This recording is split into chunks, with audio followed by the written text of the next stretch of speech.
Blackrock, Grayscale, and Franklin Templeton all contemplating the XRP Ledger capabilities.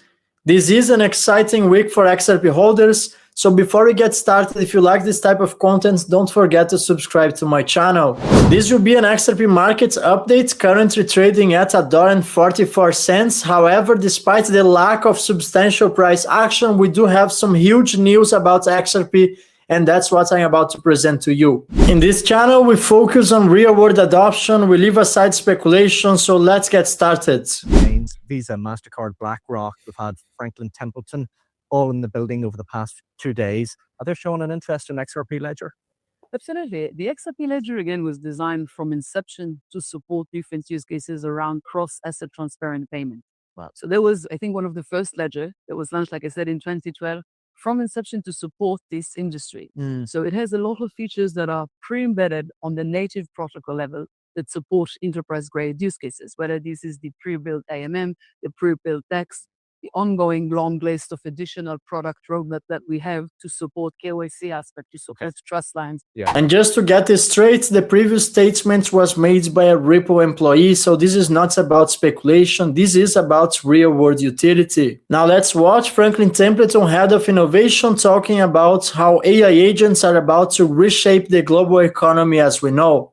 Think about that. That is unbelievable. I think it was 183 trillion worth of transaction volumes. And they are doing this at speeds and with computing power that they need these decentralized rails to be able to facilitate, right? They need to be able to access the certainty of the blockchain settlements. They need to be able to leverage the smart contracts and the automated execution terms. They need to be able to really look at the transaction pricing and do that instantaneous comparative shopping to look for the best deal in the best moment to minimize their own transaction costs. Even the way that we do payments today and the way that we record transactions on even commercial transactional networks like Mastercard or Visa is so slow and still so tied to batch processes that there is no opportunity whatsoever that we are going to be able to allow for 183 trillion of machine-to-machine transactions to occur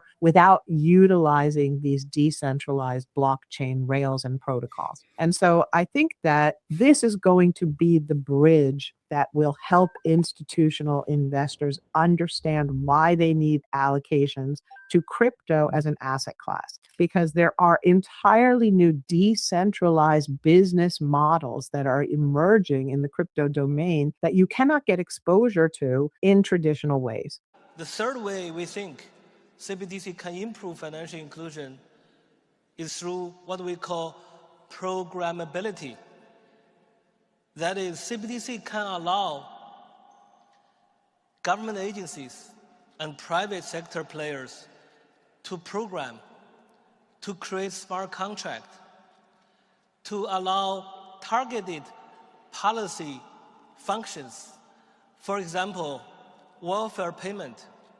For example, consumption coupon. For example, food stamp.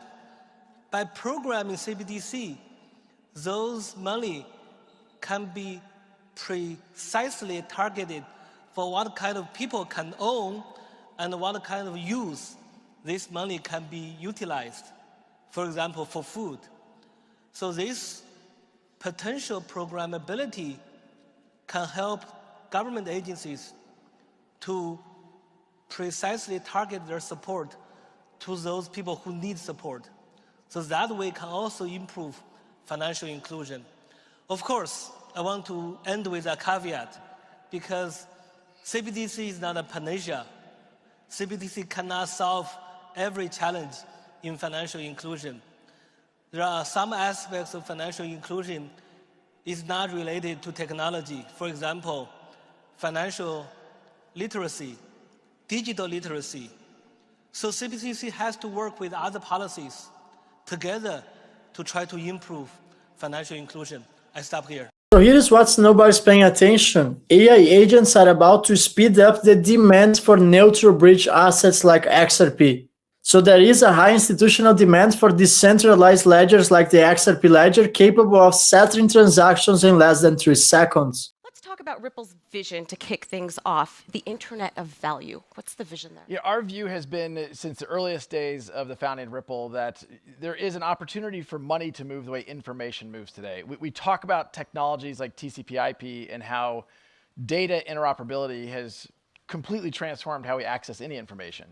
Yet we still live in a world where to move my own money across networks, across currencies, the fastest way to do that's on an airplane. The Internet of Value, I think, I'll just give you one quick example. Have you ever thought about why you only get paid once every 2 weeks? I have not, actually. It's because of the friction of payroll processing. You know, decades ago, it was a chore to go process payrolls. Now think about the second and tertiary effects if you got paid every day. Or even kind of in a weird way, what if you get paid every hour? So there is indeed a high institutional demand for decentralized ledgers like the XRP Ledger, which delivers fast finality and settlement in less than 3 seconds. So ladies and gentlemen, brace yourselves, we are about to enter implementation phase. I used to believe XRP adoption would take all the way up to 2030, however, I have to tell you that recently I have been changing my mind. With artificial intelligence entering the conversation, I 100% believe adoption is going to happen way before 2030. We also have some huge updates about crypto regulation in America, so let's watch this clip together. Treasury Secretary Scott Bessent says crypto is going to be a very important payment rail. Can you talk about why it's so important that Congress pass digital asset legislation? Senator, when the United States leads in best practices, safety, and soundness in the financial world, whether it's our banking system, our securities, or now digital assets, it's important for the U.S. to lead for several reasons. One, U.S. leadership over the long term secures the primacy of the dollar as the reserve currency. Two, our best practices will emanate to the rest of the world, because what had happened is digital assets were in dark, unregulated places, and they will come into the U.S., and we will be able to use our anti-money laundering and the KYC and have a much better handle on digital assets, both for payments. And I think this is going to be a very important payment rail. And again, the U.S. has to lead here. We are the technological leader in the world. We should be the payments leader in the world. You heard him, payments rails. I am sure he's not talking about Bitcoin. Payments need efficiency. That's all for today's update. Let me know in the comments if you are bullish about XRP adoption. And most importantly, if you made this video to the end, let me know in the comments. I want to know who are the real ones. Thank you, everyone. I'm going to see you in the next video.